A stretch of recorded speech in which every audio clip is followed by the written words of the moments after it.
Ah, el planeta Tierra, tan bello y vasto, con sus mares y sus 6 hermosos continentes. ¡Ah!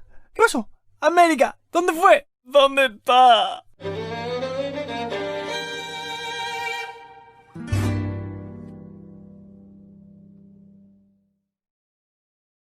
Aunque parezca descabellado, algún tiempo atrás, el mundo entero no tenía idea alguna de la existencia de América, ni tampoco los nativos americanos sabían que había inmensos reinos del otro lado del mar.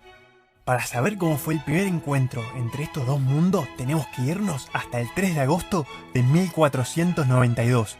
En un pueblito llamado Palo de la Frontera, 3 barcos partieron hacia Occidente. Nunca nadie antes había ido en esa dirección y no se sabía qué podía haber más allá del horizonte.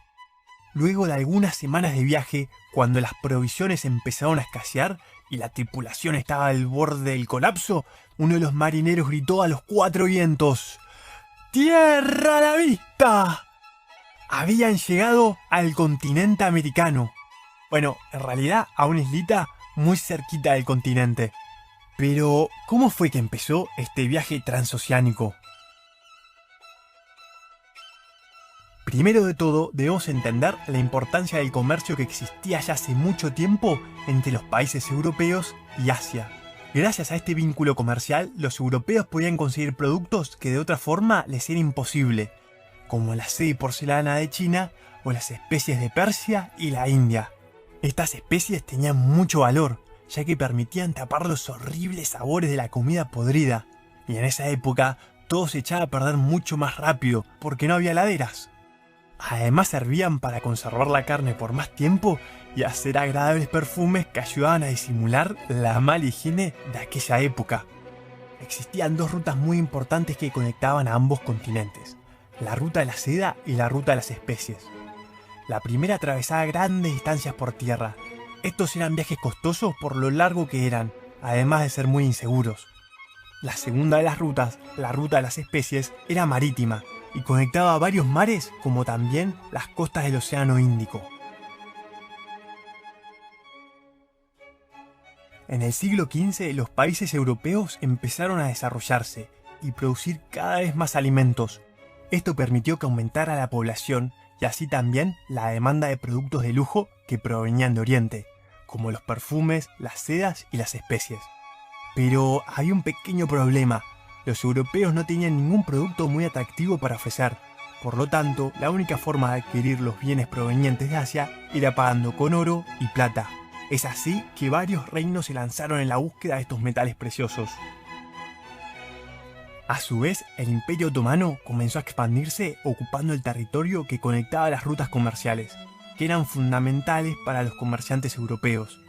Si bien los otomanos no impidieron el comercio, sí exigieron el pago de impuestos, hecho que encarecía aún más el precio final de las mercancías. Además, las diferencias religiosas entre el Imperio Otomano y los países de Europa hacían que sea peligroso circular por aquel territorio. Era evidente que los europeos ansiaban explorar el mundo, tanto para encontrar minas de oro y plata como nuevas rutas para llegar a Oriente. Sin mencionar que para el siglo XV existía la tecnología necesaria para poder navegar a través de mares y océanos, gracias a la brújula, al astrolabio y a embarcaciones más pequeñas y ágiles llamadas carabelas. Es así que a un hombre llamado Cristóbal Colón se le ocurrió un plan, y era que para llegar al este había que navegar hacia el oeste. Primero le llevó su plan a la corona portuguesa en búsqueda de financiación, es decir, alguien que pague los gastos. Pero Portugal tenía otro objetivo, y era llegar a Asia por el sur de África. Así que su propuesta fue rechazada. Algunos años después, Colón le ofreció el proyecto a los reyes católicos, Isabel y Fernando, los soberanos de España. El momento no podía ser mejor, ya que la monarquía española estaba de festejo porque acababan de conquistar Granada, después de varios siglos. Y al no tener enemigos cerca, podían concentrarse en otras cosas, como fortalecer su poder marítimo. Es así que aceptan financiar el viaje de Cristóbal Colón. Y el 3 de agosto de 1492 salen desde el sur de España la Niña, la Pinta y la Santa María, con cerca de 90 tripulantes para dar la vuelta al mundo y llegar a Asia por el otro lado. Sin embargo, ninguno sospechaba que en la mitad de su recorrido se iban a encontrar con un nuevo continente.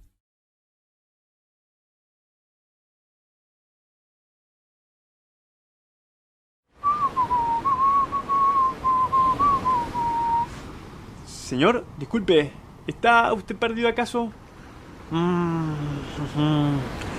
Y dígame, ¿de dónde viene? Caramba. Sí que está lejos de su casa. ¿Cómo le puedo ayudar? ¡Ah! ¡Maldito!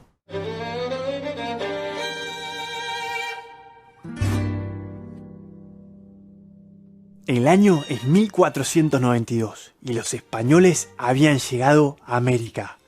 Pero había un pequeño problema. Estas tierras no estaban deshabitadas. Muchos pueblos ya vivían en este continente.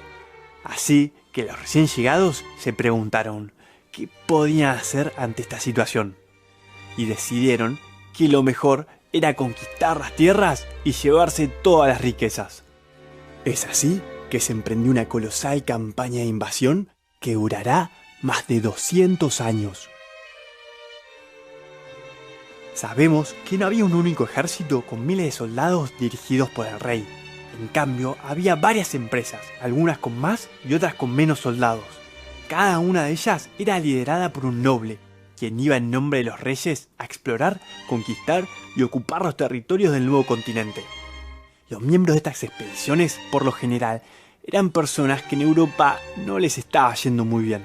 Así que se iban a América en búsqueda de las riquezas y aventuras que escuchaban de los relatos provenientes de aquellas lejanas tierras. En una de estas expediciones estaba Hernán Cortés, quien tenía la orden de explorar meticulosamente las costas de lo que hoy es México. Cortés, desobedeciendo sus órdenes, se aventó al continente en donde se encontró con el Imperio Azteca. Cuando los españoles llegaron a Tenochtitlán, el emperador azteca, llamado Moctezuma, los recibió como a dioses, con ofrendas y agasajos. Incluso los invitó a alojarse en su palacio. A pesar de su hospitalidad, los españoles decidieron secuestrar y asesinar al emperador. Cortés y sus soldados tuvieron que salir huyendo de la ciudad hacia el territorio de los Tlaxcala, unos viejos enemigos de los aztecas. Ambos, los españoles y los Tlaxcala, se aliaron y juntos marcharon hacia Tenochtitlán. Luego de varios enfrentamientos, lograron vencer a los aztecas, tomando el control de todo el territorio. Francisco Pizarro, luego de conseguir el permiso real, emprendió la conquista del territorio ocupado por el Imperio Inca.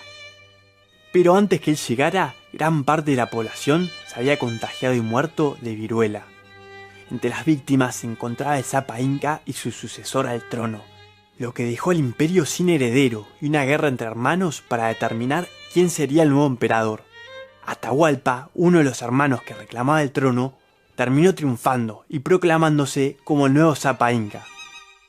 De camino a festejar su victoria, se entera que un grupo de hombres misteriosos liderados por Francisco Pizarro merodeaban su territorio. Así que decide reunirse con ellos sin sospechar lo que le esperaba. En el lugar del encuentro, Pizarro le tendió una emboscada y lo secuestró. El imperio inca, sin su emperador, se fue desmoronando poco a poco, hasta caer bajo el dominio de España. A pesar de que los españoles eran muchos menos, lograron vencer a dos grandes imperios. Existen varios factores que lo favorecieron. En primer lugar, las armas de los españoles eran más avanzadas.